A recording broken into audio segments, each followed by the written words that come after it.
There's no time to breathe. The round of 16 is starting less than 24 hours after the final group stage has wrapped up, so we gotta get into this quick. Hey, I'm Adrian, and if you've been hanging around for all my World Cup coverage here on the channel, then hello, welcome back.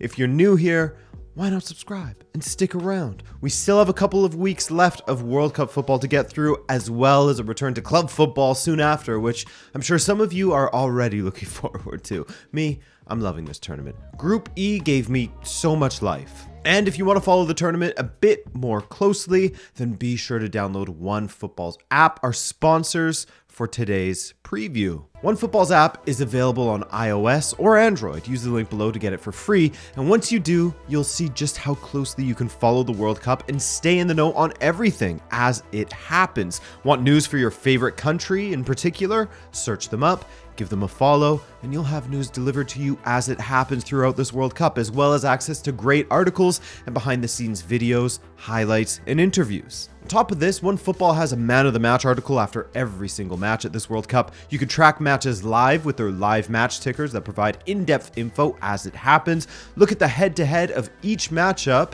and so much more. As I said earlier, give the app a download using the link below or scan this QR code and enjoy being in the know. Thanks, OneFootball. Let's get started, guys. The USA scored 2 goals in 3 games, but also just conceded once, which was that penalty that Bale converted late in their match against Wales. As far as overall performances go in Group B, the USA was pretty close to on par with England in every area besides the attack, where England saw goals come to them much more easily. That said, the USA didn't have the benefit of facing Danny Ward in the Wales goal, which isn't fair, right? They probably would have scored some more goals otherwise. The States defend very well. They have a fantastic midfield where McKennie plays the Mezzala role well. Musa provides plenty of running on and off of the ball through his passing, although it can be a bit wayward at times. And Tyler Adams, the captain, he's been incredibly impressive, breaks up play well, strong in the tackle, distributes it efficiently upon winning the ball. Their defense is also solid as Tim Ream provides the experience and organization back there. Some worries about who is next to him at times when Zimmerman was out there, but Cameron Carter-Vickers did well against Iran, so perhaps that's the way forward. The fullbacks of Robinson and Dest have been 2 of the top performers for the States in the latter 2 matches of the group stage. The attack is my one worry for them, as goals are an issue for this American team whenever they leave their home country. I mean, to illustrate that, Pulisic's goal against Iran was the first goal that he in particular had scored outside of the USA since that match against Trinidad and Tobago. Goals don't come to them easily. As for the Netherlands, they cruised to first at a jaunt in Group A, but not an overly convincing matter. In fact, when you take stock of the players that Van Gaal has at his disposal, and you compare that to their performances on the pitch, it has been a little bit underwhelming for the Netherlands, or maybe I just needed to adjust my expectations, I'm not sure. But similarly to the States, my big worry for the Netherlands is mainly in the attack, and that may have been addressed in their final match of the group stage. In their first 2 matches, the Netherlands had just 4 attempts on goal, but managed to score 3 goals from that. As I said in a previous video, you can praise the efficiency, but be wary of your efficiency reverting to the mean eventually. You can't keep that strike rate up for long unless you have aimbot. There was an improvement against Qatar, which part of it comes down to Memphis Depay's return to health and the starting lineup, and Qatar's overall lack of quality. But he's integral to the attack, and his partnership with Cody Gakpo will be able to get back on track now that he's starting again. That will bring some much needed potency up front. I think the setup Van Gaal went with in the last match with Klaassen starting behind a front 2 of Gakpo and Memphis will be on the cards against the States as well. Timber starting in defense ahead of De Ligt has been another great adjustment from Van Gaal, as Timber was immense against Qatar. Well, the midfield battle should be fascinating in this match. The States like their fullbacks to push up, but Dumfries and Blind will try to pin them back by staying on the front foot with their side. Netherlands have underwhelmed, as I said, so I do like the USA's chances. This is winnable for the USA, but we are yet to see the USA play a full 90 minutes of solid football, and my worry is that the improved Netherlands attack will be less forgiving than Wales, England, and Iran. Should be a close game, but I have the Netherlands slipping past the USA in a close match. Time got away from me on that one. in speaking about that last matchup. I'll try to be faster for the next few. And now England will face Senegal in what will be their toughest match of the tournament thus far. That's what you want in the knockout rounds anyways. That's how it should be, right? Senegal have had to grind to get through, and they did so by beating both Ecuador, who held the Netherlands at 1-1, you'll remember, and Qatar. And of course, they did so without the help of their most famous talent in Sadio Mane. And on top of that, Senegal have lost another key player for this matchup, Idrissa Gana Gueye, who got a second yellow. The midfielder was key in their win over Ecuador, that exciting 2-1 win where their captain Kalidou Koulibaly provided the match-winning and progression-securing goal for Senegal. Senegal defend well. Their midfield is typically strong when Gueye is involved, at least. A little less so without him, I would say. And their attack is threatening from set pieces. Ismaila Sarr showed how his turn of pace is an absolute threat against Ecuador, stealing in to win that penalty and then dispatching of it well. Trippier or Walker, whoever gets the start against Senegal, will need to pay close attention to Sarr. As for their striker, Boulaye Dia, he has shown in flashes that he can be dangerous when given opportunities, but I think a lot of Senegal's danger could come from set-piece opportunities in this match against England. The same could be said of England, by the way, as they are typically strong in this department, especially with Harry Maguire when he puts on that England shirt. As we saw against Wales, surely Southgate has figured out his best attacking lineup. No? Foden and Rashford playing on either side of Harry Kane, who has now failed to score in 6 consecutive World Cup matches, but he provides a lot in the build-up still, as he is seemingly dropping deeper and deeper as he progresses in his career. While I don't love Henderson in the midfield at his age, I also don't have a lot of love for Mason Mount, lately at least, as he has been in poor form, going missing a little too often for me. Bellingham and Rice should absolutely boss the midfield against Senegal. That is the expectation. This is one of those matches where you could picture an upset. You could picture the continental champions overcoming England, and it would be a lovely story, wouldn't it? But the continental champions are missing 2 integral players in Mane and Gueye. So it's not a true representation of their power, nor does it feel like they have the requisite talent to overcome England right now. Yes, England looked poor against the States, but they did well against both Iran and Wales. I would expect England to get the win over Senegal, but I would not expect a blowout as they did against Iran and Wales. Well, everyone was talking about how there was discontent in the squad, making a big deal of the laundry list of injuries that they were carrying, and then sprinkling in the possibility of a champion's curse as well. France just went ahead and put it all behind them, getting their business done with 2 fairly straightforward wins in Group D, before rotating their entire squad basically against Tunisia. And they nearly snatched a draw at the death as well. Everyone knows how deep France's talent pool is. Even with the aforementioned injury crisis, they are still capable of fielding an attack that boasts Griezmann, Mbappe, Dembele, and Giroud, all of whom come into this World Cup in great form. Mbappe especially is looking like he will potentially get the Golden Boot in this tournament based on his overall play, how much he scored already, and France's great chances at making a deep run in this tournament. There's more goals to come for him. The 2 areas of the pitch that you could potentially point to as a weakness for France, and weakness is in big air quotes, as it's just more comparatively weaker than other areas than it is weak. That would be their midfield, where they are light on tournament experience. Even in saying that, it sounds ridiculous, as you have Real Madrid's Chouameni, who is brilliant, and an Adrien Rabiot, who is playing to the potential that he promised all those years ago. The backups are a little less exciting and weren't exactly shining against Tunisia. Well, I also think that the center back position does have some errors in it. Well, Upamecano is absolutely incredible on the ball, one of the best ball-playing center backs in the world at the moment, probably. He does seem to have a mistake in him defensively. Well, the same could be said of Varane, who seems slightly more error-prone in his current version than the Colossus of the past. That could potentially be an area where Lewandowski finds some joy. There, and the unsettled right-back position where Koundé, Pavard, and Disasi have all taken a crack at it. As for Poland, I want to apologize, but I found their overall play in this tournament to be pretty underwhelming, and that wasn't a surprise at all, was it? They are decent in defense, but old and slow. Thankfully, Szczesny seems to be in rare form at the moment, as he became the first keeper since 2002 to stop 2 penalties at the World Cup. It's not just penalty stops, however. This man is stopping everything.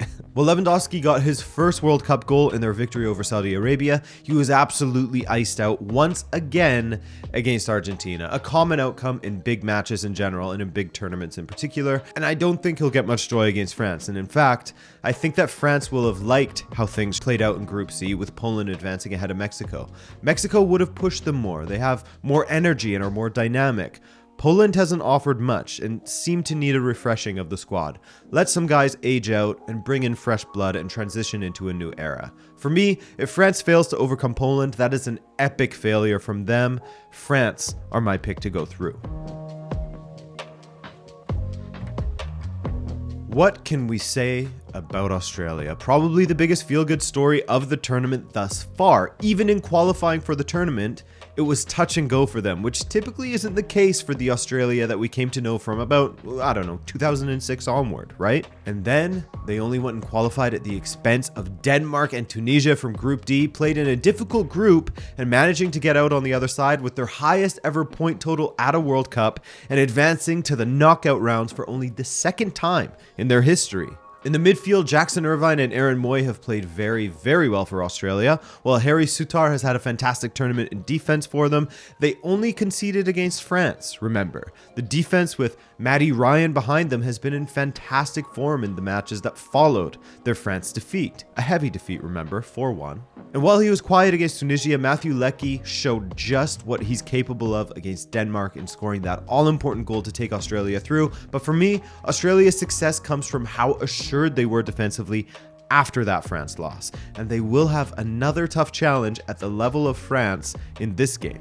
Much of that challenge comes down to Scaloni finally finding his starting 11, especially in sorting out the midfield and attack. As good as Guido Rodriguez and Lautaro Martinez are for their clubs, Martinez has been in terrible form at this World Cup, whereas Alvarez has been brilliant with the opportunities he's been handed. In the midfield, Enzo Fernandez continues to ensure his stock is constantly rising and will provide me with more night terrors at the thought of someone taking him away from Benfica in January via his release clause. Please, let him stay a little longer. In defense, Argentina have improved a lot since their opening loss to Saudi Arabia, which was a great result, of course, for Saudi Arabia, and it was fun to watch, but their recent performances, coupled with the fact that they were previously unbeaten for 36 matches, points to that match being a red herring.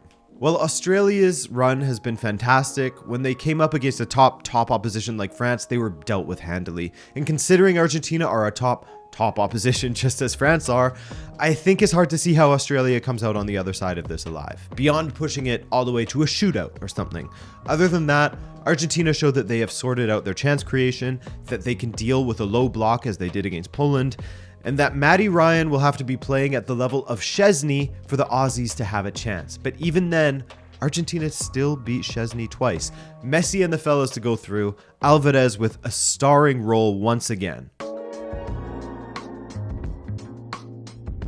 I find that Spain is a perfect example of how this tournament has been so unpredictable. They come in with decent expectations, but generally speaking, not considered at the level of nations like Argentina or Brazil as far as hype goes coming into this, only to then elevate themselves to that level with their 7-0 win over Costa Rica, which wasn't emulated by anyone else, muddy the waters with a draw against Germany, and then go ahead and lose to Japan. Group E was the perfect representation of this tournament as a whole. Anyway, Spain and Morocco getting pitted against each other comes with a local rivalry and some cultural rivalry and stupidity on the internet. The last time these two nations faced off against each other was at the 2018 World Cup when they actually shared a group and they played to a 2-2 draw. As mentioned, Spain started their group incredibly well with that 7-0 drubbing in Costa Rica, but then went on to secure just 1 point from their final 2 matches against Germany and Japan, meaning they just squeaked out of Group E in second place on goal difference alone. That 7-0 thrashing of Costa Rica being their saving grace over third place Germany, who took the early exit from the tournament. Once again, by the way. Spain's overall play has been typically quite good, often able to pass their way through opponents at times, and Alvaro Morata has seen the goals come to him relatively easily in this tournament, as when the first half had ended for him against Japan with a goal, that took his tally up to 3 goals from just 4 attempts. In fact, Morata has failed to hit the target just once in this tournament. The rest of his strikes have been on target, which is nice to see from him. He gets it bad from everybody. I'm hard on him too sometimes, so it's nice to see a purple patch for the guy. And they've needed that because the striker position is again one for Spain Spain, where there isn't a defined number 9 or goal threat that you can look to consistently. Enrique has played Ferran Torres and Asensio in the striker position before giving Morata the start against Japan in the third game, so he has seemingly emerged in that role. Creating opportunities around the box is never the issue for Spain. It's the people taking those opportunities and not converting him that has haunted Spain previously. We'll see if there'll be a little bit more of the Spain versus Costa Rica or the Spain versus Japan and Germany when they face Morocco. And speaking of Morocco, they're a different quandary altogether. Take XG as a grain of salt, of course. Don't look at it like it is the one and only truth in football, especially from such a small sample size, but Morocco have been funny. They win their group ahead of Croatia and Belgium, which is a great achievement, having gone undefeated, beating Belgium and Canada, and drawing Croatia, even though it was touch and go against Canada in that second half. But when it comes to XG, they have generated the second lowest number of any team at this World Cup, and yet they still won their group with 4 goals scored and 1 conceded, which was against Canada. But it shows you where their strength is. Morocco impressed me defensively and in the midfield, where Amrabat was running things against every midfield he came up against. Modric, Kovacic, and Brozovic, no problem. Fiorentina's Amrabat can do the work of 2 midfielders easily, and he will have his best challenge yet coming up against Spain's midfield soon. Unahi and Sabiri have been no slouches alongside him either, of course, but Amrabat is rightfully getting a lot of the spotlight. In defense, Morocco's backline has been fantastic with Mezraoui and Captain Saiss, Aguerd of West Ham, and Achraf Hakimi, solid defensively, and with Hakimi in particular, a threat going forward. He's done well with his balls played in behind the opposition's back line like he did for En-Nesyri, and he gets forward and combines well with Ziyech, doesn't he? Ziyech has been the star of this side, looking like the man he was, who was so dominant with Ajax back in 2019, a Ziyech that has barely shown face since joining Chelsea. Great in the dribble, his delivery from wide areas on the right has been as dangerous as ever, while he's always a threat cutting inside and striking at goal. On the other side, Boufal has done well also, while En-Nesyri, he flatters to deceive at times. This should be a tight matchup. Morocco's stifling defense against Spain's fluid attack that has done everything short of score freely in their second 2 matches. Morocco give up the ball and play on the counter and will need to be very, very deadly with the few chances that they are given. I expect a tight match, but I have Spain's quality just getting them over the line.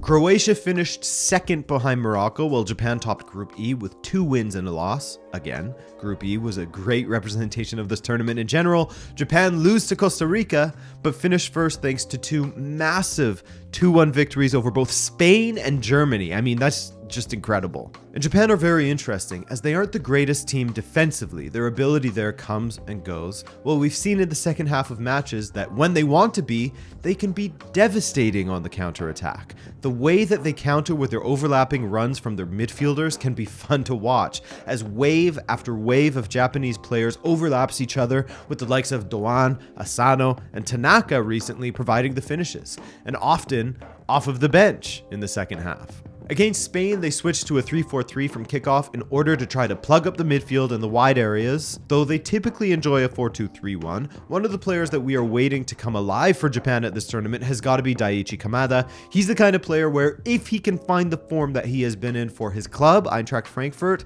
he could elevate Japan's attack to a level where you should fear them as a genuine threat to go deep in this tournament based on the bracket. But in saying that, they are still very capable of beating this Croatian side and taking another step further, as Croatia's performances have been mixed by my account. Decent against Morocco, where they played out a stalemate. They were helped greatly by Canada's very naive tactics that saw them get overrun in the midfield and hit on the counter at will, and they were also helped greatly by Belgium's Romelu Lukaku in their final match of the group, as Lukaku had his boots on backwards and couldn't convert from his 4 chances, where he accumulated a higher expected goals in that second half alone than Morocco has at the entirety of the tournament. I mean, that was a huge boon to Croatia's success. That being said, Croatia is one of those teams that you should count out at your own peril, given the quality that they have. Yes, they looked poor against a very poor Belgian side and looked incapable of scoring against Morocco, but they've proven that they are capable of a deep run in this tournament as they did 4 years ago. I mean, they finished ahead of Denmark and France in the recent Nations League campaign. They should not be taken lightly. When Croatia are allowed to counter against a high line, they thrive and they will do well. But if Japan sits back and gives Croatia the ball, then that will play into Japan's hands more. This one is really tough to call in my opinion. You could go ahead and make an argument for either side to go through, as Japan have been the UEFA killers thus far. And why not? I'm going to back Japan to take another step further in this tournament. Brazil, considered probably in the top 2 teams at this tournament, and rightfully so, will be taking on South Korea, who usurped Uruguay with their final match day victory over Portugal. Great work from Son to play that through ball to Hwang Hee-chan. What a moment for South Korea, and they can thank Ghana for wasting time late in that match for them.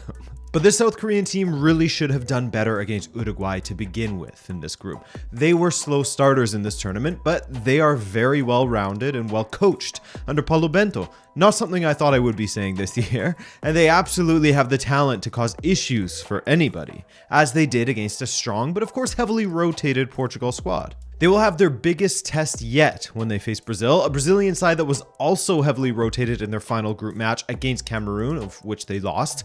But even a heavily rotated Brazil side should be beating Cameroon. Not because it's Cameroon, but because even a rotated Brazilian side is good enough on paper to beat the majority of teams that are playing in this World Cup. Neymar is now walking without a limp following his ankle injury and should be training soon, but likely won't be ready to face South Korea. We'll see who Tite goes for in this scenario. He'll likely play Paqueta behind Richarlison, but for my money, it should be Rodrigo. We've seen at Real Madrid just what Rodrigo can do in a more central position instead of being played wide, so I think that should be the way forward. If South Korea has any chance, they'll have to look to Cameroon for inspiration. Vincent Aboubakar and the boys really gave Brazil trouble at times. They defended well, but even in saying that, given that wasn't Brazil's first choice side, South Korea really does have it against them. And if they do manage to upset Brazil, it will go down as one of the greatest upsets in World Cup history, in my opinion, because Brazil is a team that didn't even allow their opponents, Switzerland and Serbia, to have a single shot on target against them. Cameroon had 3, scoring 1. For that reason, full strength Brazil doesn't fail to South Korea, I don't think, but it would be nice to see that happen, wouldn't it? The narrative, wow. And finally, we have Portugal taking on Switzerland, the deciding match in Group G. Who would have the honor of facing Portugal, or the task, I should say? Saw Switzerland best Serbia in a winner-takes-all scenario, and they look great value for it for the most part. When his country needs him at a big tournament, big Q-ban Shaqiri shows up and scores a crucial goal for them. Breel Mbolo starts playing out of his mind for them. He's actually been quite good in this tournament, hasn't he? Mbolo is still only 25, and he's looking nice in this tournament now. In the matches that Switzerland have gotten anything from them, he's scored. Whether it was Switzerland or Serbia, it would have been a familiar foe for Portugal, and in their previous meetings, Portugal has decent luck against Switzerland for the most part, though I must say this is the best I've seen from Switzerland, a more complete side compared to the ones of the past that would simply sit deep and take what they could in transition. They now have a team that wants to play ball, and with the form that Xhaka has been in for club and now country, a fantastic midfield sitting in front of that strong back line, I mean, I will say, some of the defending against Serbia for the goals they conceded, that was a bit suspect, wasn't it? A bit sleepy. And the loss of Jan Sommer in goal could be massive if he's not returned. Respect to Kobel, but Sommer is the president of Switzerland. As mentioned before, the attack is what has been the biggest improvement for the Swiss side compared to previous editions at major tournaments. And even then, you'll remember that this is the same nation that dumped France from Euro 2020, and it took a lot of grinding for Brazil to break them down in the second half of their match. So Switzerland are a team you do not take lightly. Portugal, on the other hand, have been a bit mixed at this tournament, a bit hard to read at times. They topped Group H with 2 wins and a loss, losing to South Korea as mentioned. And somewhat surprisingly, Bruno has been their best player with 2 goals and 2 assists at the World Cup. The attack has looked pretty decent at times. Ronaldo is yet to find his finish from open play, but hopefully he'll start banging them in. And in the meantime, Santos is left with questions after the subs did well, in that first half at least, against South Korea, Dalot and Ricardo Horta in particular, as well as Vitinha. He looked fantastic, but are you really going to bench Bernardo for him?